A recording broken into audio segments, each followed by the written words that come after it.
Por favor, comprenda que no hay nada que pueda yo hacer. Es mi trabajo, son órdenes.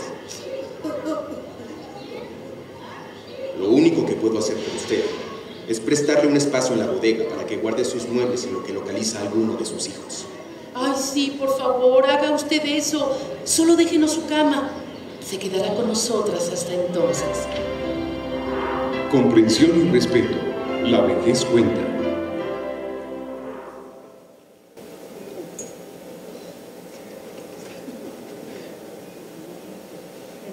Muy buenos días a todos. Muchas gracias por acompañarnos en esta mesa de lujo que es sobre género y envejecimiento. Tenemos 5 grandes ponentes y bueno, es una pena, todos vamos a tener muy poco tiempo, pero vamos a tratar de acelerar la participación. Así que sin más preámbulo, le doy la palabra a Gloria Fernández Mayoranes. Bueno, buenos días a todas y a todos. Para mí es un placer y le agradezco enormemente a la doctora Montes de Oca que haya organizado esta mesa. Y es un placer, como digo, contar y estar en esta mesa con mis colegas Angelita, Jennifer, Mónica y Elizabeth. En esta mesa sobre género y envejecimiento, yo me voy a centrar en la perspectiva de género en la investigación sobre envejecimiento activo. La siguiente, por favor.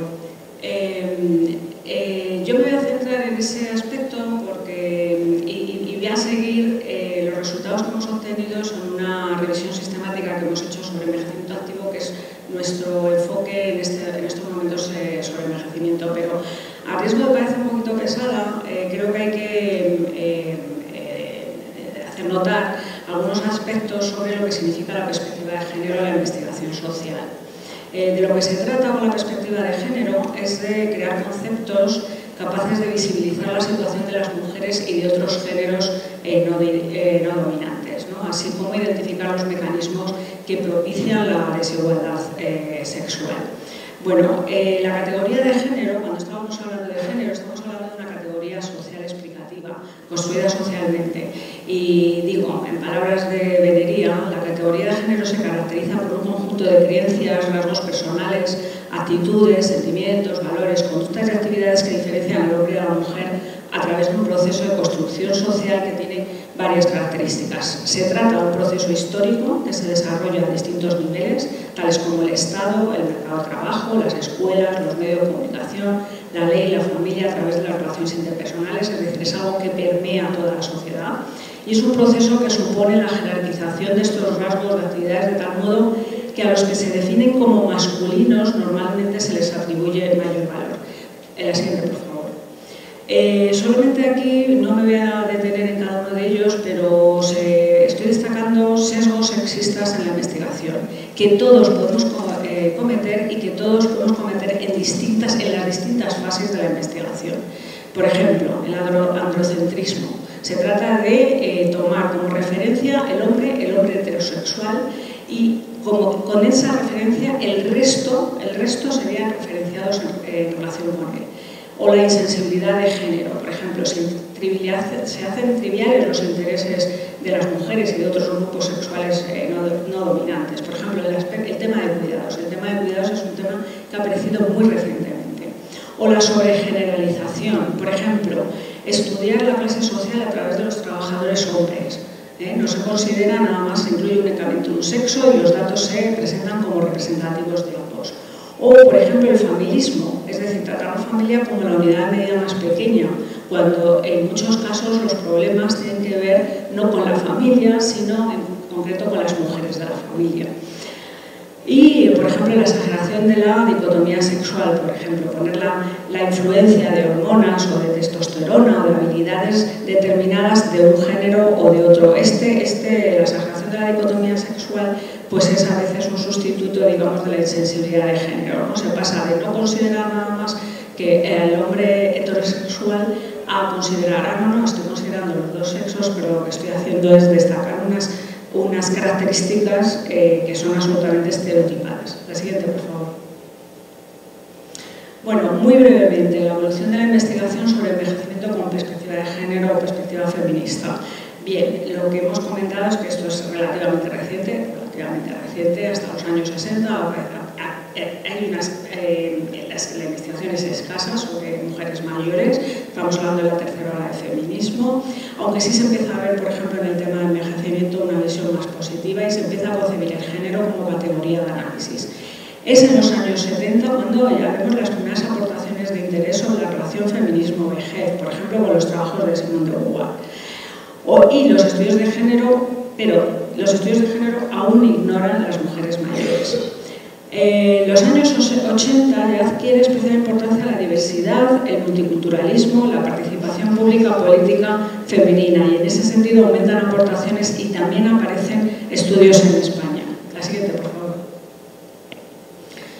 Es entonces en la década de los 90 cuando se alcanza mayor desarrollo, pero sobre todo en los contextos anglosajones. Estamos hablando ya de la cuarta ola feminista y aparecen autoras como Arberigin, como Rosenthal, como Holstein, como...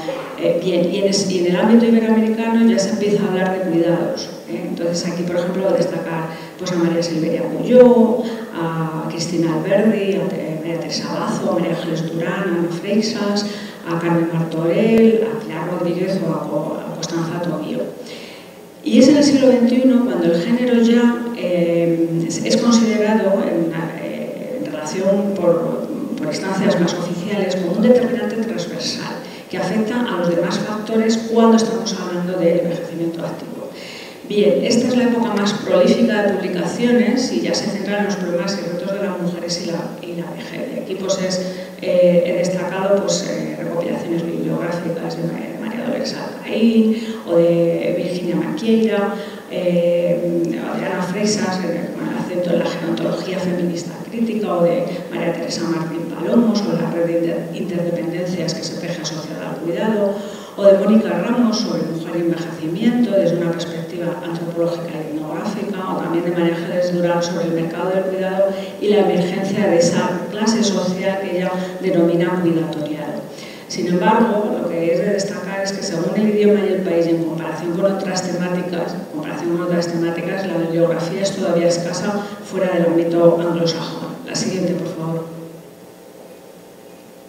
Bien, decía que básicamente lo que les voy a presentar son a grandes rasgos pues una investigación que hicimos sobre el papel del género en el buen envejecer y llevamos a cabo una revisión sistemática desde una perspectiva científica. Nosotros estamos trabajando en el equipo, en el seno del programa Encaje y el proyecto ENVACE sobre la conceptualización del envejecimiento activo, pero lo relacionamos, tomamos el marco de actuación de la OMS, pero en realidad lo relacionamos con otras formas de envejecer, como el envejecimiento exitoso, envejecimiento positivo, en fin, aquello que llamamos el buen envejecer. Pues bien, llevamos a cabo una búsqueda sistemática, referencias bibliográficas, no me voy a detener mucho más, simplemente para que tengan ustedes en cuenta que desde 1999 hasta 2015 lo que encontramos alrededor de 2.200 referencias. Pues bien, de esas 2.200 referencias, solamente un 10% de las referencias sobre el buen envejecer ofrecen resultados que tienen en cuenta el sexo y el género. Pero de ese 10%, solamente el 15% ofrecen resultados por sexo o género con una perspectiva de género. Voy a pasar rápidamente, porque me quedan solamente 3 minutos. Entonces, entre los aspectos más frecuentemente tratados, y estamos hablando de 33 referencias sobre 2.143 referencias, pues lo que tiene que ver con los pilares del envejecimiento activo, pues lo que se trabaja es, por ejemplo, la salud, haciendo alusión a la mayor longevidad de las mujeres, pero destacando que ellas tienen una peor calidad de vida. En relación con la participación, pues se describe una situación en la cual las mujeres mantienen vínculos más fuertes que los hombres, pero con un acceso a la vida pública todavía mucho menor. Es decir, la mujer sería vista, sería vista no por las personas que investigan, sino obviamente por la sociedad, como sujeto inactivo e improductivo. Y en materia de seguridad, pues se habla sobre todo se investiga sobre seguridad económica y se destaca esta brecha económica que existe entre los géneros. Y luego, pues sí, se habla de la importancia de la formación y educación en general para las personas en el proceso de envejecimiento y para un buen envejecer, pero efectivamente haciendo incidencia que las mujeres tienen un mayor, se apuntan más, digamos, a los cursos precisamente por esa carencia que han podido tener a lo largo de su vida. Bien, entre las temáticas, sobre todo, se centran en la división del trabajo por género, trabajo remunerado para ellos, trabajo doméstico para ellas, y qué consecuencias tiene esto sobre la vejez. También en la imagen y los estereotipos y consecuencias, y aquí pues se hace referencia a las universidades de mayores. Aquí sí que se habla en el tema de imagen, estereotipos y consecuencias de la construcción de la identidad de género, por ejemplo, entre el colectivo LGTBI.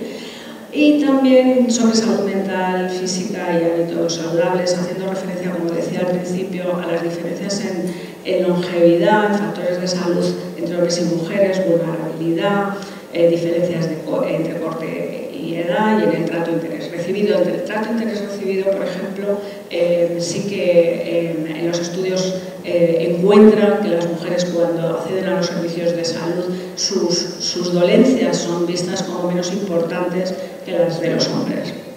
Y bueno, en conclusión, la producción científica sobre el envejecer desde una perspectiva de género es aún reciente y escasa. Hablando de lo que significa el buen envejecer, envejecimiento activo y en el área europea y envejecimiento exitoso en el área americana, parece ser que son conceptos de buen envejecer más inclusivos de los aspectos sociales, lo cual también lleva aparejado una mayor probabilidad de que incorporen constructos sociales como el género. Por favor, la siguiente. Estaban las conclusiones.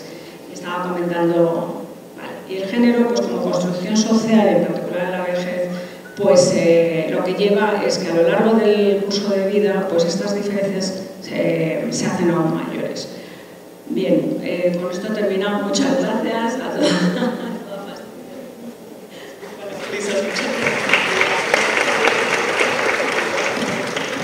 Bueno, muchas gracias, Gloria. Ahora vamos a darle el micrófono a Ángeles Fuentes, por favor. Una cosita solo. Si alguien quiere la presentación que lleva su bibliografía y tal, me lo podéis pedir al correo, yo la puedo enviar, ¿eh? Muchas gracias.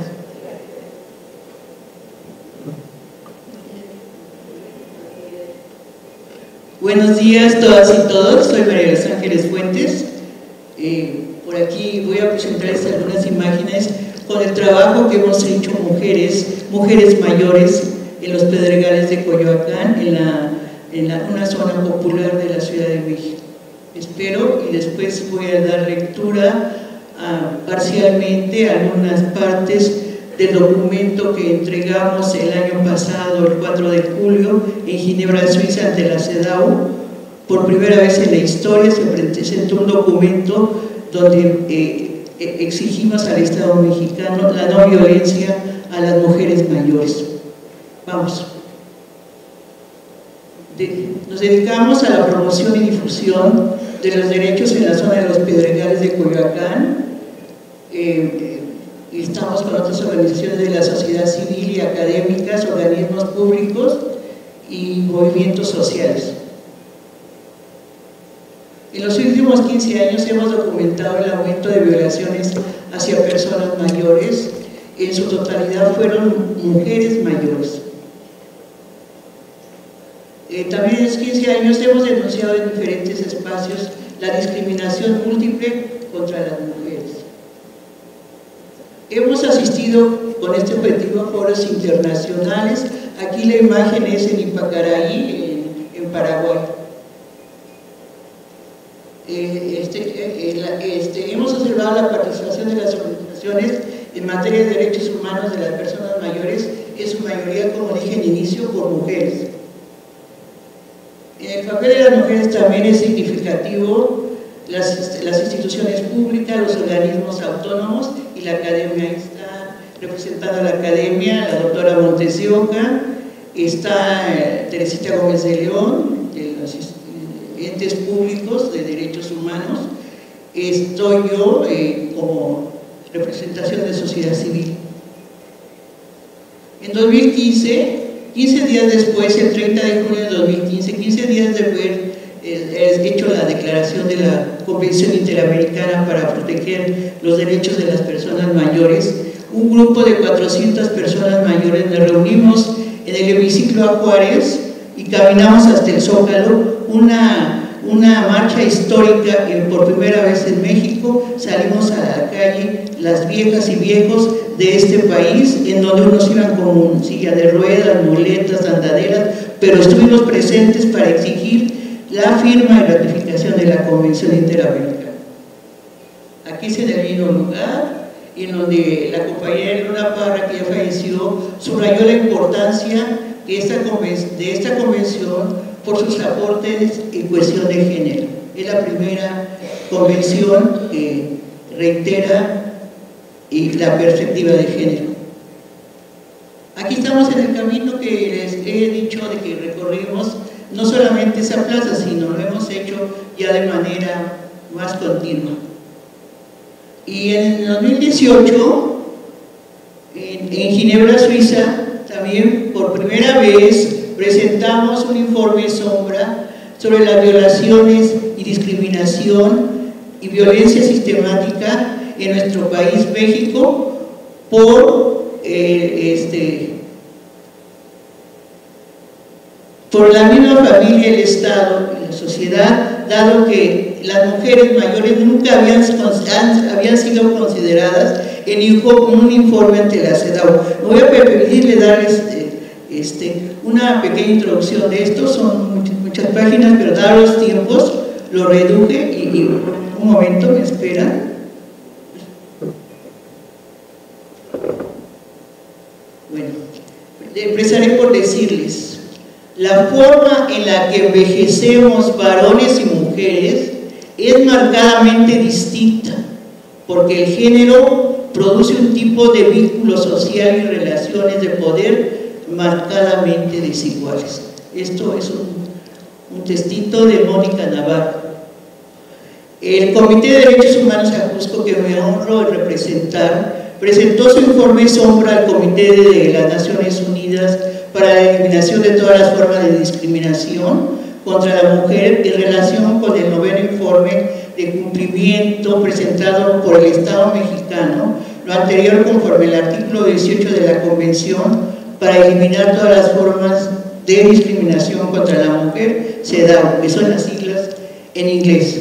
El Comité de Derechos Humanos Ajusco AC es una organización de la sociedad civil fundada en 1987. Su misión es fortalecer la cultura de los derechos humanos a través de la sensibilización, la concientización, la participación, la educación y la información y análisis y propuestas para la construcción de una comunidad centrada en la dignidad humana.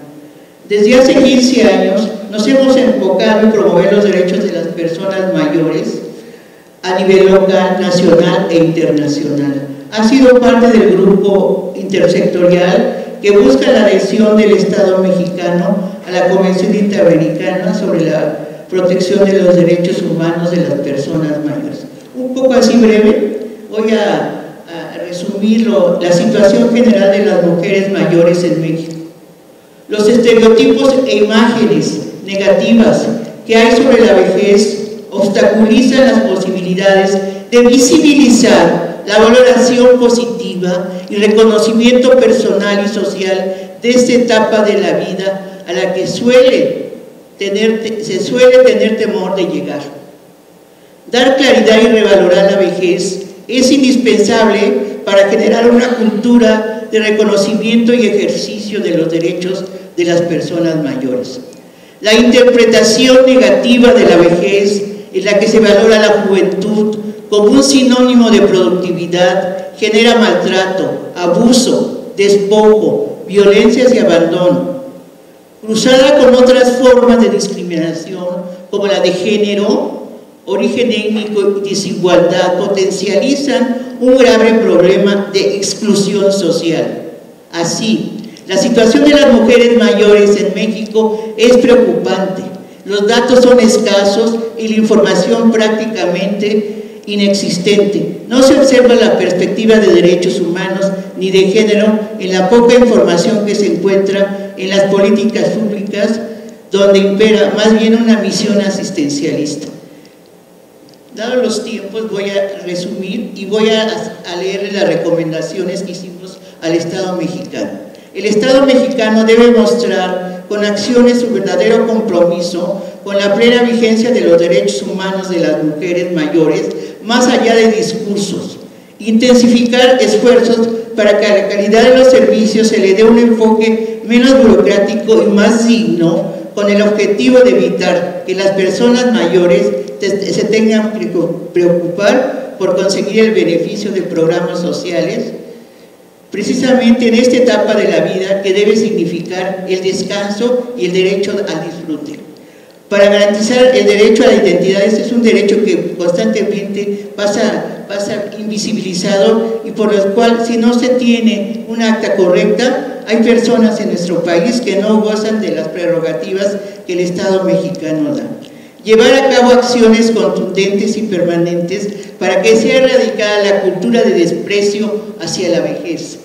Promover la cultura de protección a los derechos de las mujeres mayores y no solo la perspectiva asistencialista con la que se atiende esta población.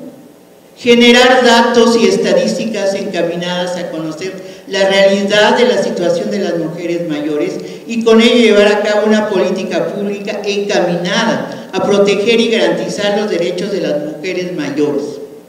Llevar a cabo mecanismos eficaces de protección y atención de las mujeres víctimas de violencia y discriminación. Generar estrategias para facilitar la denuncia de los casos de violencia en contra de las mujeres mayores que vayan más allá de la justicia penal. Promover una cultura de trato digno en todas las instituciones en los 3 niveles de gobierno.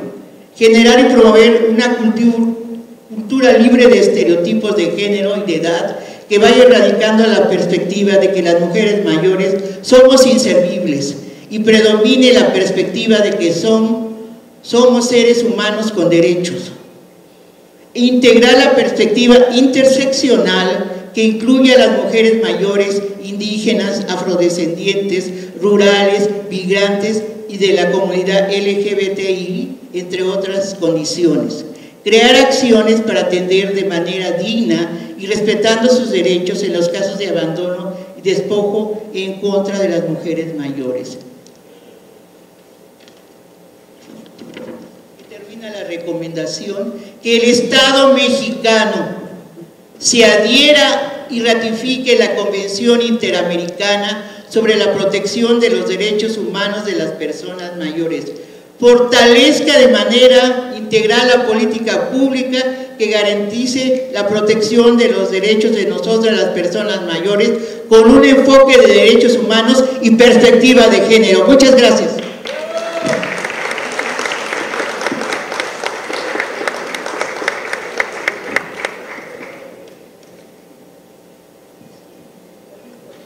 Muchísimas gracias, Ángeles. Ahora le vamos a dar el micrófono a Jennifer Cooper.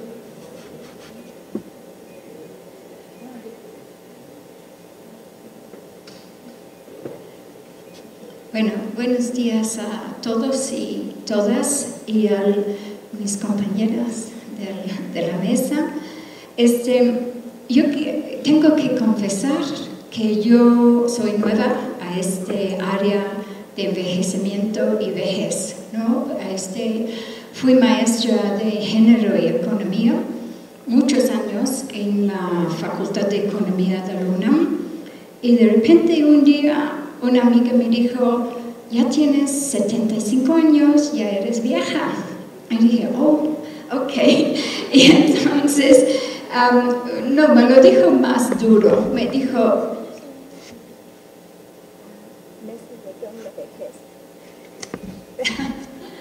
no importa, bueno, es que no encuentro. Es Mesa Redonda Vejez. Con la fecha de hoy lo puedes encontrar, creo. Y porque me dijo, ya tienes la edad de que te puedes morir sin que fuera una tragedia. Dije, ¿de qué hablas? Y dice, bueno, una mujer de 75 años que se muere, o una persona, ya no es una tragedia. Una persona de 25 sí. Bueno, esta persona es amiga, está en toda una organización para el derecho de morir con dignidad. Pero entonces empecé a decir, pues ya me jubilé y busco una asociación de gente jubilada de la UNAM y, para involucrarme, ¿no? Porque toda esa transición a la jubilación es duro y es, no duro, es un proceso como todo, ¿no? Y ok, 5 años después de jubilarme ya estoy metido en esas cuestiones, mucho por la presión en buen sentido de la palabra de Verónica, la doctora Verónica Montes de Oca, porque me dijo, ¿cómo es posible que en la UNAM, en el programa de estudios de género, perdón, Centro de Estudios de Género, no están estudiando género y envejecimiento? Y dije, ay, sí, tienes razón. Entonces, aquí estoy. Tengo poco tiempo en esto. Y lo que siempre, no en género tengo muchos años estudiando la perspectiva de género y sobre todo la diferencia entre género y feminismo. No, porque en mi facultad tuvimos un gran problema. Nos dejaron estudiar economía y género, pero no economía feminista. Y tuvimos que pelear, y hasta la fecha la materia no se llama economía feminista. Pero hoy en día podemos hablar, ¿ya lo encontraron? Ah, qué bueno. Hoy en día podemos hablar de lo que se llama un gerofeminismo, que combina el estudio de feminismo y gerontología. Entonces, tal vez es un término anglosajón, no lo sé, lo he encontrado en la literatura. Pero para mí el género no es hombres y mujeres, eso es obvio. El género está en todas partes porque son las relaciones sociales entre cuerpos sexuados. Cuerpos sexuados, todo cuerpo es sexuado. Entonces yo no solamente estoy hablando de hombres y mujeres. Ok, mi objeto de estudio son los jubilados de la UNAM, ¿no? ¿Cómo están viviendo la jubilación? ¿Qué diferencias hay entre los y las jubiladas? Puede ser que hay gente de homosexuales, transexuales en mi objeto de estudio. Lo dudo por la generación, o sí hay, pero no han salido del closet por la edad que tenemos.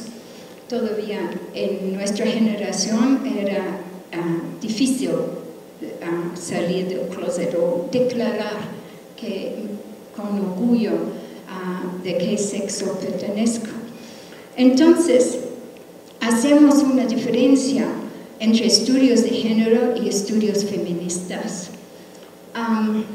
Ok, déjalo ahí, porque no todos los estudios de género, pero muchas veces es nomás distinguir por sexo mis cifras o incluir la variable género en un modelo económico. Esa no es la perspectiva de género. Entonces yo creo que tenemos que tener muy claro esto, pero el feminismo es una teoría y es un proyecto político. El feminismo tiene una epistemología, porque te tachan y te dicen, esos feministas es un proyecto político, somos científicos. Y el género tiene una legitimidad en el Banco Mundial. Todo el mundo ya estudia género, pero yo reivindico el término gerofeminismo. Entonces, lo que he estado haciendo es viendo hipótesis, planteamientos que pueden servir para nuestra investigación, porque no estoy sola, y cosas que me han llamado la atención, ¿no? Y para la investigación de los y las jubiladas de la UNAM. Entonces, en el camino hacia el gerofeminismo, muchos investigadores apoyaron el argumento sobre la existencia del doble estándar de Susan Sontag, que debido a la combinación de la discriminación por edad y el sexismo, las mujeres vivían una doble opresión, ¿no? Hoy en la mañana Elisa habló de eso, que dijiste que los hombres envejecen de manera interesante y las mujeres nos deterioramos o algo así, ¿no? No, y no es casual porque encontré un estudio que estaban diciendo que las mujeres de Estados Unidos que han sido del movimiento de liberación y todo, han logrado en un cierto sector bastante pensiones altos, tienen mujeres mexicanas que las atienden y sin embargo esa discriminación sobre el cuerpo pesa cuando ellos hacen contestación a una encuesta. No están felices, entre comillas, porque siguen sufriendo esa discriminación de lo cual habló Susan Sontag. ¿3 minutos tengo? Ok. También en los primeros estudios entonces las preguntas que hacemos, ¿no? ¿De qué manera se mantiene la desigualdad por género y cómo se modifica en la etapa del envejecimiento en una sociedad o una comunidad determinada? Mi comunidad son los jubilados de la UNAM, pero ahí también hay, como decía en la mañana Lisa, hay vejeces y dependiendo de la categoría que tuviste como profesor definitivo o asignatura, el envejecimiento ya estamos encontrando grandes diferencias. ¿Y de qué manera se han cerrado y abierto las brechas de género en los indicadores clásicos de la discriminación? Okay. Todos sabemos los indicadores para la discriminación y desde economía, la norma para la igualdad y bla, bla, bla. Entonces yo pensé, bueno, hemos hecho un libro sobre intrusas en la universidad, tomaré esos indicadores y veo que sí ya son pertinentes para mi población objeto, para nada. Por ejemplo, tengo que ver 8 indicadores. Por ejemplo, un gran descubrimiento que tuvimos es que la meritocracia ha traicionado a las mujeres, ¿no? Te dicen, si tú te haces esfuerzos y publicas igual que los hombres, vas a llegar arriba. ¿Y qué descubrimos? Que hay redes de muchos años de hombres, principalmente en las dictaminadoras y todo eso, que a veces con sesgos inconscientes de misoginia, las mujeres no pueden con la ciencia, no avanzamos. Okay. En el grupo de jubilados te borran de la nómina y te borran de la vida académica. Hay una idea de que ya que te jubilaste ya no eres pensante. Y entonces lo que en esa asociación que estamos apenas tratando de hacer uno distinto, porque ya existe uno, a donde el presidente de la asociación de jubilados es un médico, hombre, y el presidente y el secretario también. Entonces ahí empiezo a encontrar la segregación vertical, pero estamos por hacer otra asociación distinta.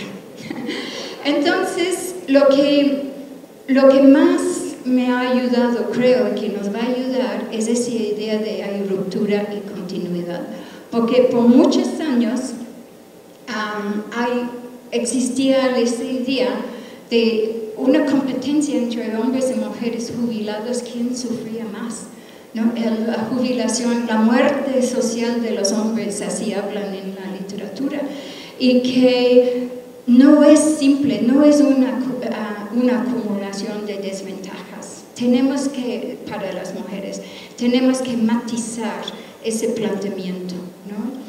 Pero, ¿ya? Se han matizado los argumentos de mayor vulnerabilidad de las mujeres en la vejez. Ok, ya ahí termino porque me están corriendo. Está bien, pero nada más termino con eso. Yo pienso cualquier investigación que hacemos No lo estamos haciendo solamente para ver diferencias y entretenernos, es para transformar nuestro entorno y transformar nuestra realidad, aunque ya somos viejas, entre comillas. Gracias.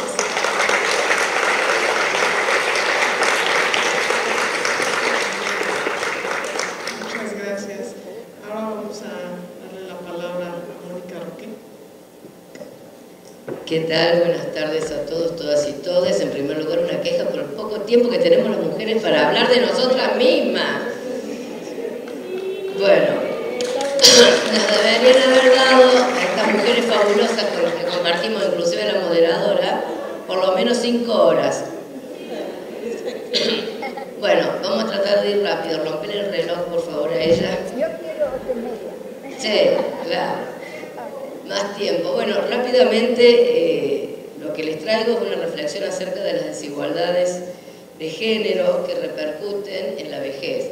Las mujeres, como decía acá la expositora anterior, sufrimos múltiples desigualdades que no es solamente la suma, pero que potencian, justamente por eso el término de discriminación múltiple en la convención lo pusimos específicamente para las mujeres, porque se potencian y nos hacen vivir en peores condiciones que los varones, sin duda.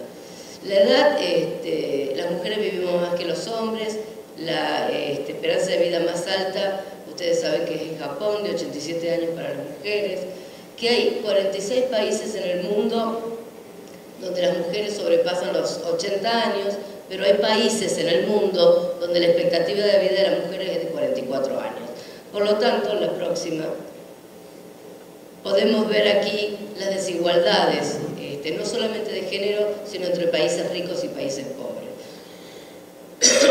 Las mujeres nacidas en países ricos tienen 19 años más de vida que las mujeres nacidas en países pobres, mientras que los varones nacidos en países ricos tienen 15 años más de vida que los varones nacidos en países pobres. Y esto es importante porque cuando hacemos el análisis de género tenemos que hacer también el análisis de las desigualdades económicas, sociales, culturales, de todos los derechos que tenemos por el solo hecho de ser personas.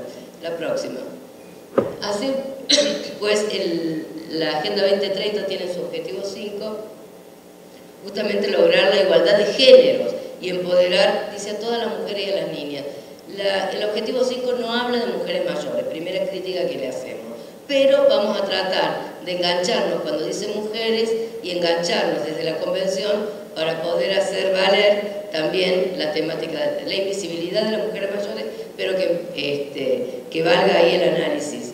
De hecho, ahora en el informe Sombra que se presenta por la Agenda 2030 a la sociedad civil, también por primera vez hemos podido introducir las desigualdades que sufren las mujeres mayores.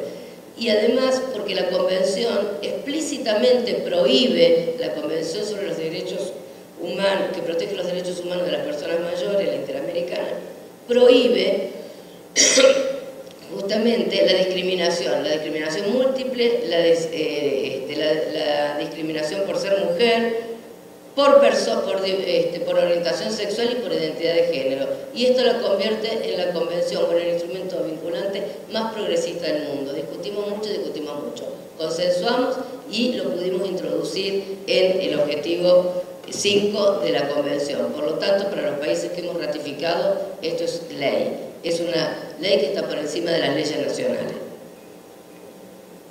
Por lo tanto, cuando hablamos de género, como bien decían las compañeras, la próxima, estamos hablando de la diversidad, no de la cuestión binaria mujer y varón, que eso es algo más sexual, sino de toda esta diversidad. Entonces, cuando hablamos de género, en mi país tenemos no solamente la ley de matrimonio igualitario, sino también tenemos la ley de identidad de género.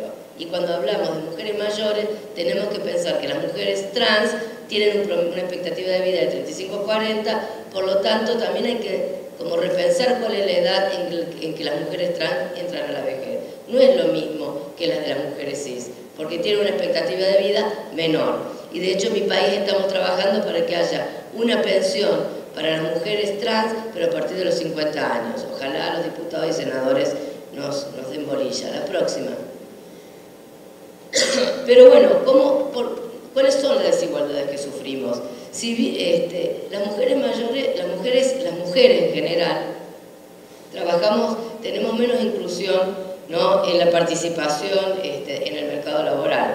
A nivel mundial, las mujeres tenemos un 26,5% menos de participación en el mercado laboral, y en América Latina la tasa de participación femenina en el mercado laboral es casi 26 veces menor que la de los varones. O sea, los varones están en el mercado laboral formal, las mujeres nos cuesta muchísimo más estar en el mercado laboral formal. México es uno de los países con mayor inequidad de Latinoamérica. Tienen una tasa de participación femenina las mujeres del 42, casi 43%, y las de los varones un 78%. Miren ustedes realmente la próxima. La gran desigualdad acá en esta tabla, por ahí no se puede ver, pero yo les dejo la presentación, es uno de los países más inequitativos, México, de toda la región. Así que acá va a haber que revisarlo fuertemente este tema. La próxima. No solamente las mujeres trabajan menos, sino que además ganamos menos. Tenemos menos participación en el mercado de trabajo formal, y encima cuando participamos tenemos una brecha salarial también importante, pero no solamente acá en América Latina, sino en Europa, por ejemplo, la Unión Europea, los últimos datos del año 2015 hablan de un 40% de brecha salarial en las mujeres, así que esto es una cuestión mundial.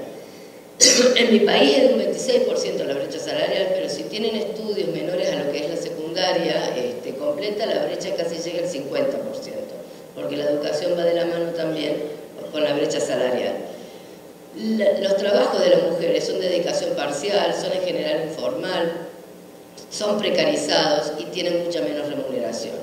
La OIT plantea que para llegar a la igualdad de la remuneración entre mujeres y varones, recién la podemos alcanzar en el año 2086. Bueno, yo espero que esto no suceda, espero que haya realmente una revolución femenina y feminista, como bien trajo la colega, que no es lo mismo género que feminismo, porque la verdad que es impensable un mundo más justo con estas desigualdades. La próxima. Bueno, las mujeres trabajamos en estos trabajos formales a tiempo parcial, por eso también cobramos menos dinero. Y miren ustedes México, por ejemplo, bueno, se ve no sé si ustedes las pueden alcanzar a ver, pero por ejemplo, de todas las personas que trabajan en tiempo parcial en México, el 28% son varones, el 8% son varones y el 28% son mujeres. La próxima. Si bien las mujeres trabajamos mucho más que los varones, y ahí lo pueden ver también, acá está el puntero, bueno, 3 minutos, acá lo ven en México, las mujeres trabajan mucho más que los varones, lo hacen en trabajos voluntarios no remunerados. La próxima. O sea, trabajamos más pero nadie nos paga. La próxima. Los cargos de importancia, los cargos jerárquicos, los cargos directivos es para los varones. Y una de las cuestiones, por ejemplo, que a nivel global el 21% de los puestos directivos es ocupado por las mujeres, y lo que se denomina CEO de alta gerencia, los directivos de alta gerencia, solo el 5% de las mujeres. Habría que ver si somos menos inteligentes que los varones, que nos dan tan pocas oportunidades, ¿no? Yo creo que no, obviamente. Acá, la próxima. A ver si pueden ver la próxima. Bueno, esto es una reunión de Naciones Unidas. Miremos cómo está constituida esta reunión. La próxima. Miremos lo que pasa si salen los varones. Ese es el cupo que tenemos las mujeres. La próxima. Esta es una reunión del Parlamento británico. ¿Qué pasa si eliminamos a los varones? La próxima.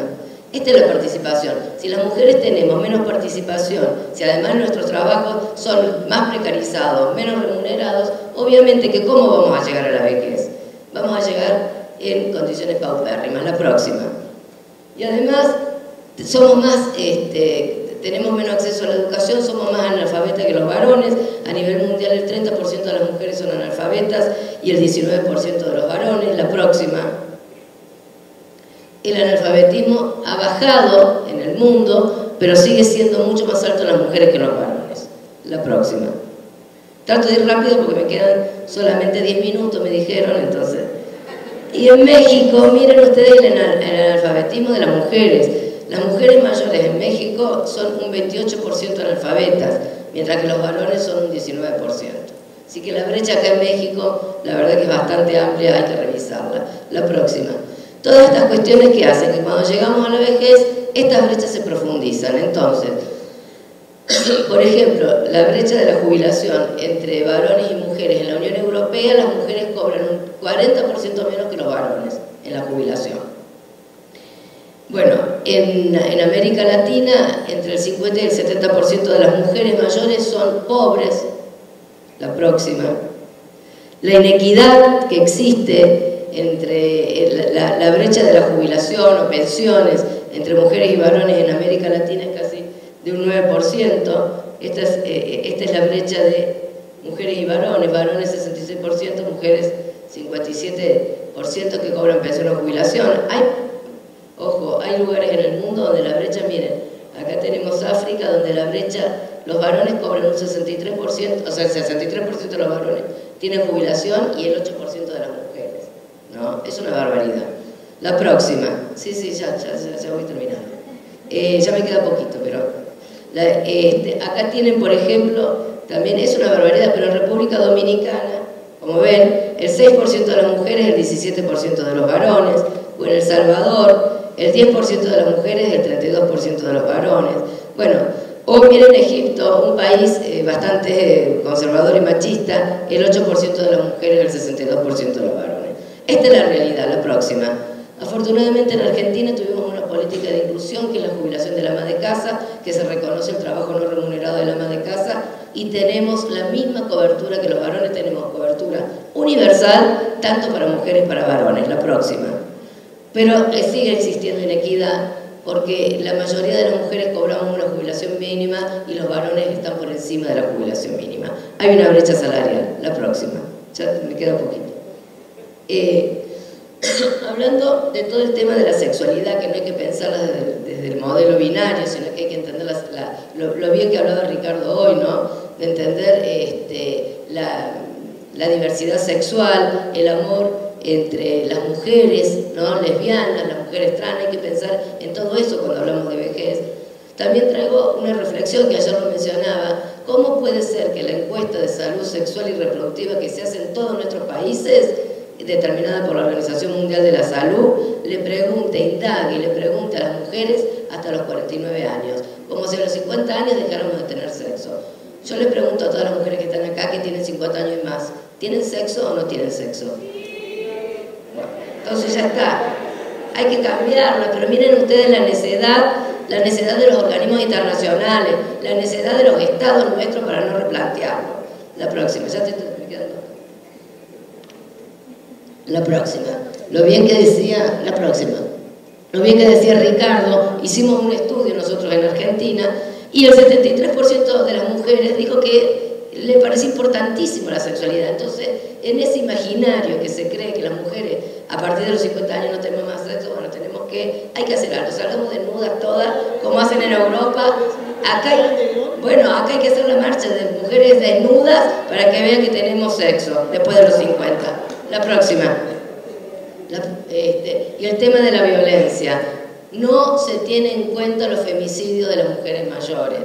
Los estudios de violencia, los estudios internacionales de violencia de mujeres mayores también llegan hasta los 50 años. No se tiene en cuenta que las mujeres mayores son violadas, son deseadas, son maltratadas, son abusadas y son matadas y son producto de femicidio. La próxima. Entonces, ni siquiera los instrumentos, yo felicito a México, debe ser el único país que presentó el informe Sombra sobre mujeres, porque cuando se presentan los informes de la CEDAW, por más que hay una resolución, que es la resolución número 27, que habla de las mujeres mayores, nuestros países no hablan nada de las mujeres mayores cuando presentan sus informes. Y esto realmente es un grave problema. La vejez es invisible, sí, las mujeres mayores mucho más, absolutamente invisibilizadas. Y para terminar, así no me reta la moderadora, y muchas gracias por toda tu comprensión, termino con una frase de una feminista que a mí me gusta mucho porque tiene fuerza y dice: no estoy aceptando las cosas que no puedo cambiar, estoy cambiando las cosas que no puedo aceptar. Y a eso invito a todos y todas, también a los varones, para que cambiemos este mundo tan injusto con respecto a las mujeres. Muchas gracias.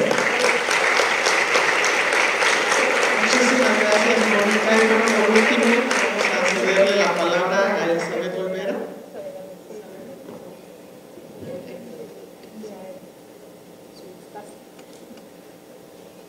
Pues,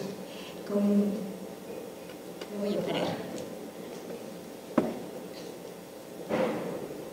Pues agradezco mucho, me voy a parar, porque bueno, con estas magistrales ponencias voy a intentar colocar algo. Sé que a lo mejor no me encuentro dentro del rango de las edades que se denominan como para las personas mayores, sin embargo creo que es muy importante cómo hacer esto generacional, cómo ir pensándonos desde el género en un sentido, bueno, el género y el envejecimiento.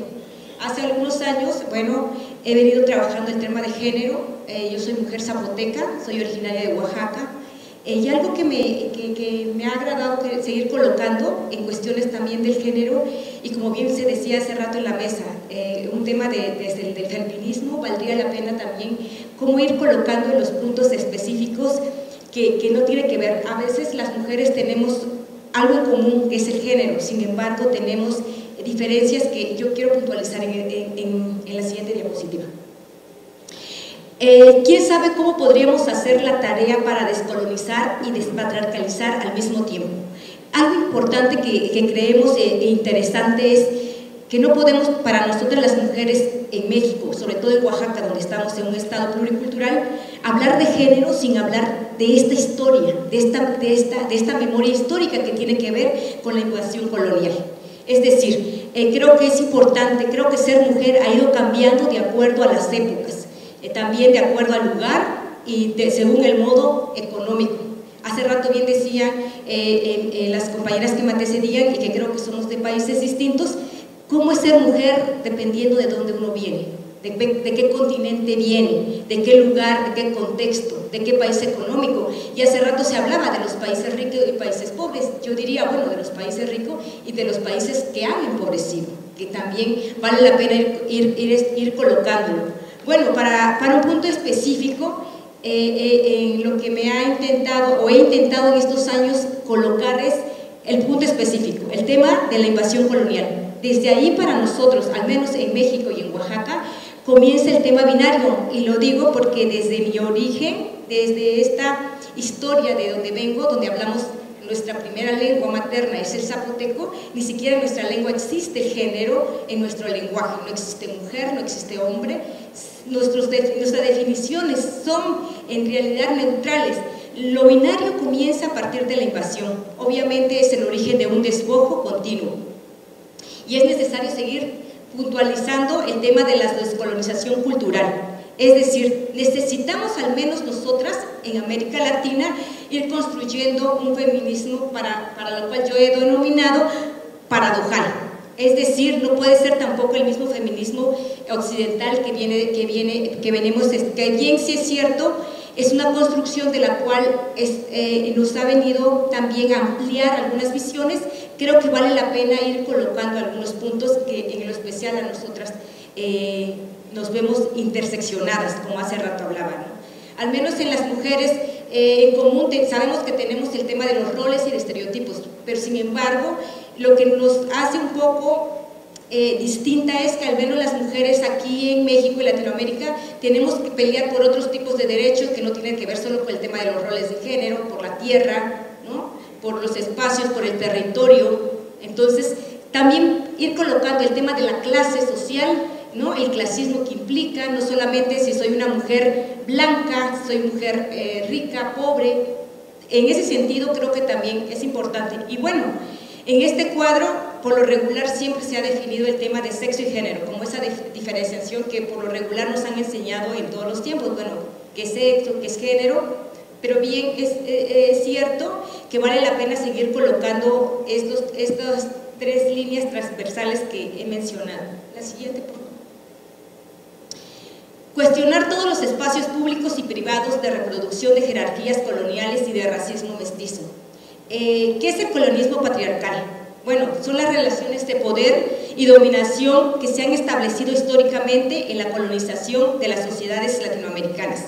Eso también es como muy importante irlo viendo, porque no solamente tenemos nosotras una lucha del tema del sistema patriarcal, de esa opresión que tiene que ver por género, sino también esa opresión que tiene que ver con un tema de cultura, de esta idea colonialista. Entonces estamos sumergidas en una doble lucha que de repente es como más complejo entenderlo, y muchas veces también es ahí donde creo que está la parte del desafío que al menos en Latinoamérica las mujeres tenemos, una doble forma de podernos tener que despatriarcalizar y una parte tener que descolonizar un poco este pensamiento machista. Cotidianamente no se ve a las mujeres como sujetas pensantes, sino como hacedoras por naturaleza del trabajo natural no calificado, lo que decíamos. Mientras que el lugar social de las mujeres, sobre todo indígenas, que yo quiero puntualizar, siempre se es considerado, o sea, hablas de mujeres indígenas y el pensamiento que viene es el de sirvientas, por su condición social o por su situación laboral. ¿Por qué las mujeres indígenas se ven como sirvientas? ¿Por su condición social o por su condición laboral? Esto se mezcla con un tratamiento de su imagen como un ornamento de tanto como objeto turístico, y eso también es importante ver, al menos en nuestro país, y bueno, en Oaxaca, pero por ejemplo la mayoría de la parte cuando se habla del pueblo indígena es meramente como una forma de ornato, es decir, se visibiliza en un tema de folclore, pero no un tema de dignificación. Creo que también eso vale la pena ir colocándolo en esa cuestión. Pero lo colonial no se reduce a una dominación étnica, sino cubre otros campos de diferenciación como el género y la clase social, a través de las cuales se inscriben las desigualdades. La siguiente, por favor. No debemos etiquetar el tema de género. Debe ser un tema transversal, porque es un tema de toda la historia, de toda la política y de toda la economía. Pero la historia del patriarcado y la binarización de las esferas públicas han hecho que no veamos la centralidad del tema de género. Y algo también que es algo importante ver, que bueno, el tema transversal, decía la hermana boliviana Julieta Paredes, ella decía, bueno, las mujeres somos la mitad de todo, porque a veces hablar del género pensamos que solo es hablar de un tema. O sea, si hablamos del agua, pues las mujeres somos parte del agua. Si hablamos de la tierra, las mujeres somos parte de la tierra. Si hablamos de la parte urbana, o si hablamos del transporte, las mujeres estamos en el transporte, y de repente el término de centrarlo en un solo tema, como si las mujeres fuéramos exclusivamente un tema específico, creo que también valdría irnos como en ese pensamiento transversalizando. Bueno, ¿cuál es el papel del hombre común en este contexto? El hombre es la primera víctima del mandato de masculinidad, del mandato de potencia. El hombre se deteriora humanamente y no cabe duda que sufre. Los hombres viven menos según las estadísticas, y no por lo que tengan organismos más vulnerables, es porque son más infelices. No pueden expresar su sufrimiento y tienen que dar ante todo el mundo el espectáculo de su narcisismo. Por eso el hombre debe tratar de construirse para él mismo una situación más feliz. Es cierto también, y bueno, esto lo cito de acuerdo a la escritora Rita Segatos, donde precisamente dice, bueno, también los hombres son víctimas de este mismo mandato de masculinidad, ¿no? En esta misma construcción del ser hombre, de esta potencia que tiene que ir, y obviamente eso va generalizándose en las etapas de la vida. La siguiente, por favor. Bueno, en los años 70, pues el feminismo dijo, lo personal es político, y en la actualidad, lo personal se fue transformando, pero no lo político. Creo que también hay un reto. La masculinidad exhibe su trasfondo. La violencia aflora cuando los métodos no violentos ya no existen para el adueñamiento, que es la estructura y el lenguaje de un mundo de dueños, como es el mundo de hoy. Cuando no se alcanza el control territorial y de los cuerpos mediante tipos de potencia, como la económica, la política, la moral o la intelectual, entonces la capacidad del adueñamiento es indispensable para la titulación de lo masculino, para la adquisición del prestigio masculino, y eso lo obtiene hoy con la violencia. La mayoría de los hombres, para reafirmar también esa masculinidad, lo han hecho a través de la violencia y a su vez también ha sido para demostrarlo, ni siquiera para las mujeres, para demostrarse entre ellos mismos esa masculinidad. La siguiente, por favor. Y bueno, hombres y mujeres pueden ser parte de esta nueva construcción.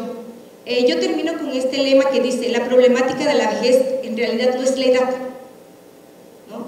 Porque en el fondo, en cualquier edad que las mujeres hemos estado, y lo han dicho de manera muy exacta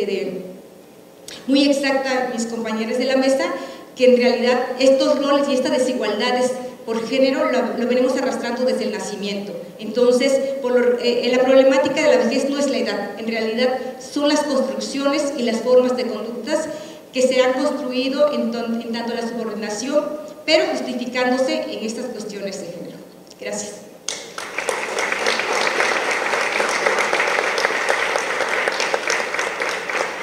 Muchísimas gracias, Elizabeth. Bueno, vamos a dar paso a dos comentarios breves entre el público, por favor, si alguien tiene preguntas.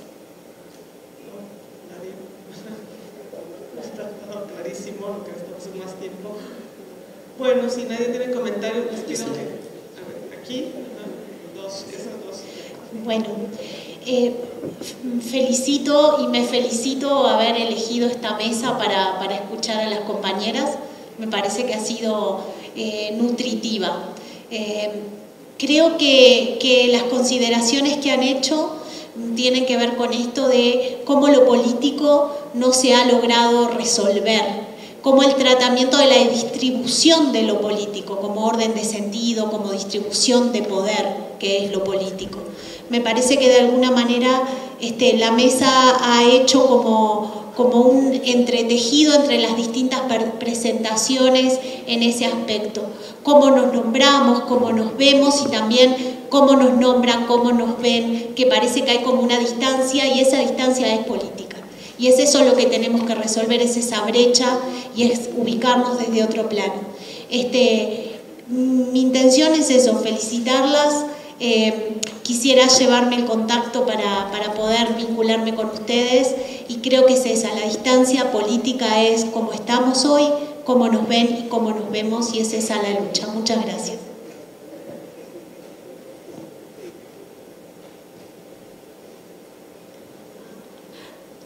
No soy de las áreas sociales, yo soy del área médica y yo desde mi visión, desde mi óptica, yo pienso que muchas mujeres, no las que están aquí seguramente, muchas mujeres todavía consideran al hombre como lo más importante. Es algo que yo me he dado cuenta, por ejemplo, en el trasplante renal, quien recibe más un riñón es un hombre y quien dona más es una mujer. Son diferencias no significativas, pero sí importantes a lo largo de esto.